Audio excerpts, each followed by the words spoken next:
प्रवक्ता गणित डायट जौनपुर। आज हम लोग 4th सेमेस्टर में लंबवृत्तीय बेलन और लंबवृत्तीय शंकु का अध्ययन करेंगे। लंबवृत्तीय बेलन क्या होता है?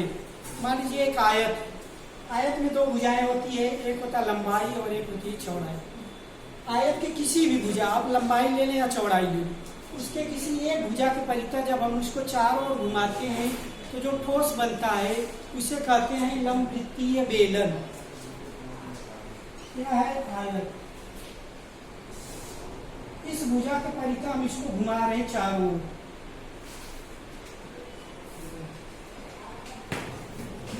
यह हो गया बेलन।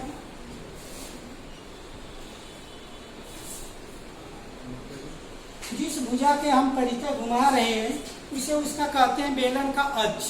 यही होता है बेलन की ऊंचाई और इसे हम यक्ष से प्रदर्शित करते हैं। यक्ष का मतलब होता है हाइट, ऊंचाई। और दूसरी भुजा जो आयत की है उसे हम कहते हैं बेलन का आधार। इसे आर से निरूपित करते हैं। यही होगी बेलन की त्रिज्या। अब हमें निकालना है बेलन का आयतन। बेलन का आयतन कितना होगा?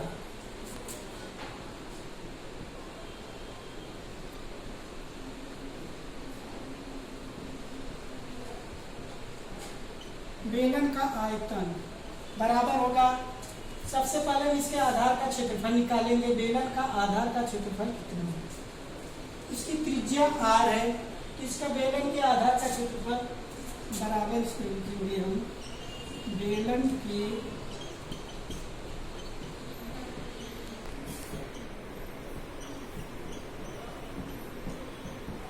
बेलन के आधार का क्षेत्रफल पूरे बेलन की ऊंचाई। बेलन के आधार का क्षेत्रफल होगा पाई आर स्क्वायर, क्योंकि यहाँ पे एक वृत्त बनेगा और वृत्त की त्रिज्या r है, उसका क्षेत्रफल हो जाएगा वृत्त का पाई आर स्क्वायर और इसकी ऊंचाई h है, गुणे हो जाएगा h बराबर होगा पाई आर स्क्वायर। बेलन का आयतन बराबर पाई आर स्क्वायर h।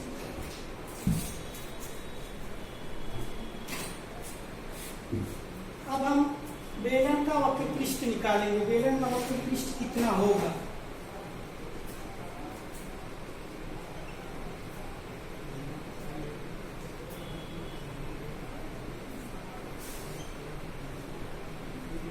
बेलन के वक्र पृष्ठ को यश से निरूपित करते हैं, इसलिए वक्र पृष्ठ बराबर हो जाएगा। वक्र पृष्ठ का मतलब हो गया उसके चारों ओर कितना वह जगह घेर रहा है। बाहरी भाग कितना है? बाहरी भाग हो गया उसकी मतलब कि चारों ओर बाहर का माप कह सकते हैं कि क्षेत्र, तो वह हो जाएगा परिध गुणे ऊंचाई बराबर होगा, इसका परिध हो जाएगा 2 पाई आर गुणे ऊंचाई h हो जाएगा वक्र पृष्ठ 2 पाई आर h। अब बेलन का हम संपूर्ण पृष्ठ निकालेंगे।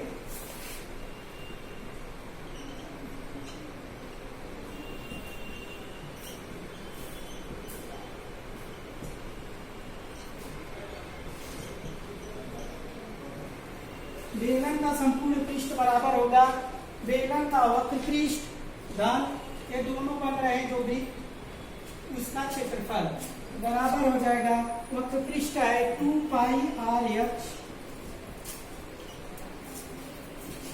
धन इसका क्षेत्रफल होगा पाई आर स्क्वायर, इसका क्षेत्रफल होगा पाई आर स्क्वायर। तो यहाँ पर दोनों को जोड़ देंगे तो प्लस आ जाएगा 2 pi r square equal to हम लिख सकते हैं 2 पाई आर, यहाँ से कॉमन हो जाएगा, यहाँ बचेगा h प्लस आर। तो आयतन हो गया बेलन का आयतन पाई आर स्क्वायर h और वक्र पृष्ठ हो गया 2 पाई आर h और उसका संपूर्ण पृष्ठ हो गया 2 pi r into h plus r. अब इस पर हम एक दो प्रश्न करेंगे।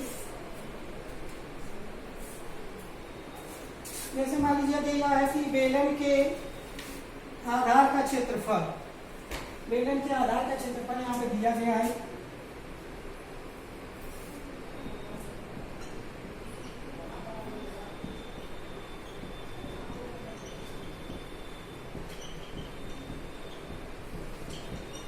बेलन के आधार का क्षेत्रफल दिया है 100 और बेलन की ऊंचाई दी गई है 15।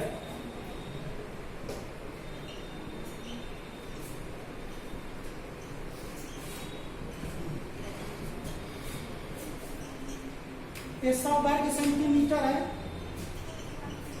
और ऊंचाई है 15 सेंटीमीटर। तो हमें निकालना है बेलन का आयतन।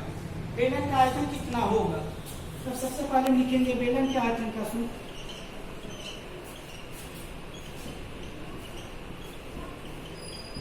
बेलन के आयतन बराबर होगा pi r square h. Pi r square h. अब देखिए इसको ऐसे भी लिखा जाता है, बराबर होता है पाई आर स्क्वायर हो गया बेलन के आधार का क्षेत्रफल और एच हो गई इसकी ऊंचाई। यहाँ पर दिया है बेलन के आधार का क्षेत्रफल 100 है और ऊंचाई 15 है, तो बराबर इसको हो जाएगा 100 गुणे 15 बराबर 1500 घन सेंटीमीटर। आयतन है यहाँ पर सेंटीमीटर क्यूब या घन सेंटीमीटर उसका मात्रक होगा।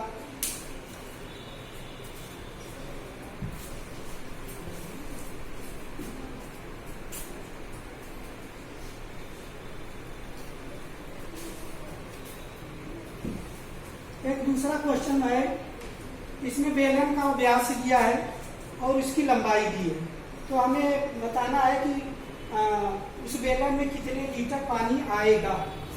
बेलन का व्यास दिया है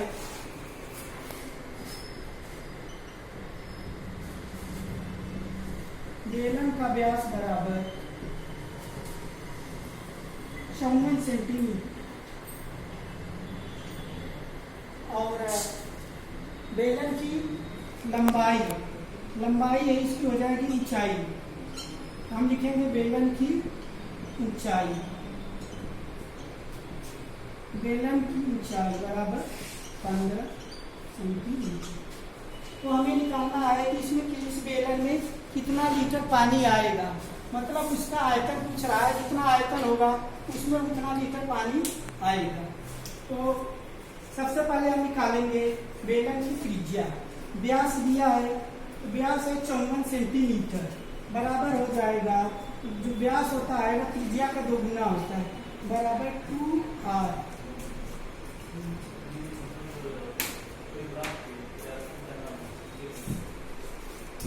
बराबर 2r। तब यहाँ से हम उसकी त्रिज्या निकालेंगे। 2r बराबर है 54, यहाँ से r का मान निकालेंगे, तो r बराबर आ गया 27 सेंटीमीटर। अब हमें निकालना है बेलन का आयतन। ऊंचाई दिया है h बराबर 15।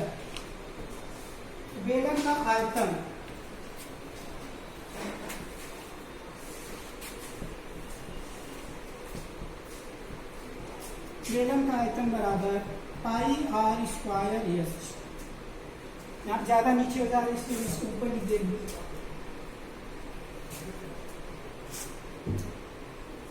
आर बराबर था 27 सेंटीमीटर और एच बराबर था 15 सेंटीमीटर। आयतन है बी बराबर पाई आर स्क्वायर एच बराबर हो जाएगा, पाई का मान रखेंगे 22/7 गुणे आर का मान हो गया 27 का स्क्वायर गुणे एच 15। अब इसको हम हल करके इसका मान निकालेंगे, कितना आएगा, वही हो जाएगा बेलन का आयतन।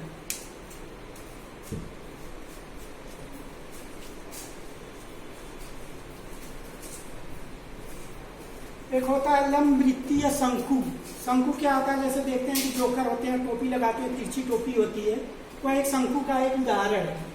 शंकु कैसे बनता है, कोई समकोण त्रिभुज है, जब उसमें हम उसके समकोण बनने वाले उसके किसी एक भुजा उसके चारों ओर घुमाते हैं तो जो ठोस बनता है उसे हम कहते हैं लंब वृत्तीय शंकु। ये शंकु ठोस भी हो सकता है और खोखला भी हो सकता है। तो जैसे मूंगफली खाते हैं सभी लोग, जाते हैं दुकान पर लेते हैं, तो जो कागज को मोड़ कर देते हैं वह होता है शंकु। शंकु का एक रूप है। तो एक है समकोण त्रिभुज, मान लीजिए ए बी और सी। यह कोण जो है 90 अंश है। इसके मान लीजिए हम इसको ए बी के परितः इस त्रिभुज को चारों ओर घुमा दे रहे हैं। तो जब इसको घुमाएंगे तो ऐसा आकार बनेगा। इसे कहा जाता है लंबवृत्तीय शंकु। जिस भुजा के परितः हम इसको घुमाते हैं उसे कहते हैं शंकु की ऊंचाई। इसे एच से प्रदर्शित करते हैं। और जो दूसरी भुजा हो गई वह होता है शंकु का आधार, उसे आर से निरूपित किया जाता है। इस प्रकार से हम निकाल। और जो तीसरी भुजा है, सबसे बड़ी भुजा है, इसे कहा जाता है शंकु की तिरछी ऊंचाई। इसे एल से प्रदर्शित किया जाता है। यह एक समकोण त्रिभुज है, तो यहाँ से तिरछी ऊंचाई हम निकालेंगे तो शंकु की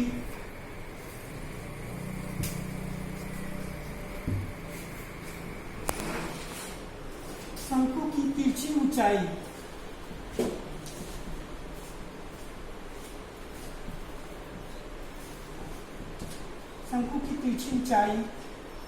m equal to √r² plus h²। अब हम निकालेंगे शंकु का आयतन।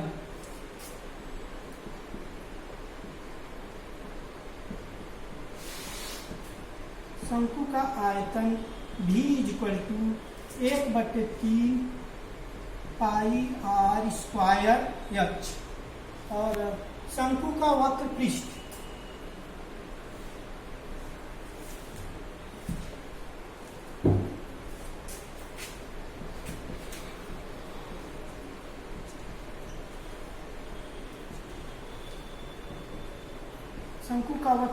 s इक्वल टू हो जाएगा πr²।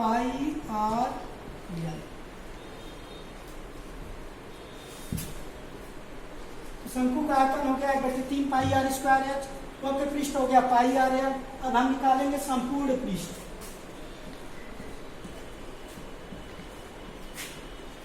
जब संपूर्ण पृष्ठ निकाला जाता है तो उसमें जो है कि इसका वक्र पृष्ठ और इसके आधार का क्षेत्रफल दोनों जुड़ जाएगा, बराबर हो जाएगा πr_l plus πr² is equal to πr into r plus.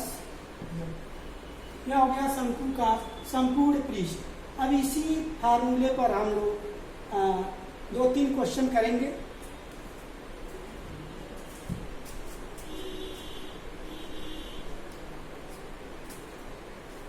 जैसे आपको दे दिया जाए कि एक शंकु है, शंकु की ऊंचाई दिया है h बराबर 15 सेंटीमीटर और शंकु के आधार की त्रिज्या दी गई है 10 सेंटीमीटर। तब कोई पूछे कि इस शंकु का आयतन कितना होगा, हम निकालेंगे यहाँ पे शंकु का आयतन।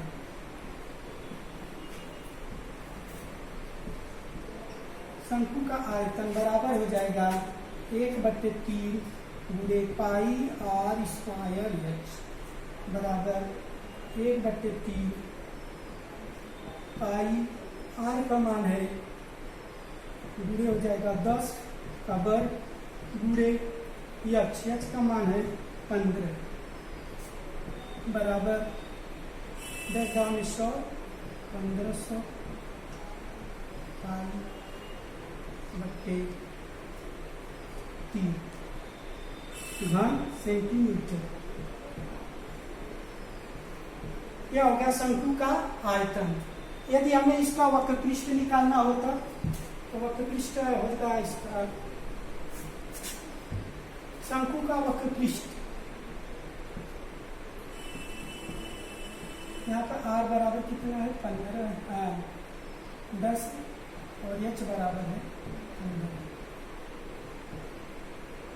तो वक्र पृष्ठ इज इक्वल टू πr_l। तो सबसे पहले यल उसकी तिरछी ऊंचाई हमें निकालनी पड़ेगी। यल बराबर होगा √r² प्लस h²। यल बराबर हो गया √r का वर्ग करेंगे तो 10⁻100 प्लस h का स्क्वायर हो गया 225 बराबर करड़ी में आ जाएगा 325। अब यही मान हम यहाँ पर रखें, बराबर हो गया पाई इंटू आर 10 इंटू 100 325 बराबर 10 पाई इंटू 325 वर्ग सेंटीमीटर। यह हो गया शंकु का वक्र पृष्ठ। अब हम लोग यही पे क्लास खत्म करते हैं। इसके बाद नेक्स्ट क्लास में किसी दूसरे चैप्टर के बारे में हम लोग अध्ययन करेंगे। धन्यवाद।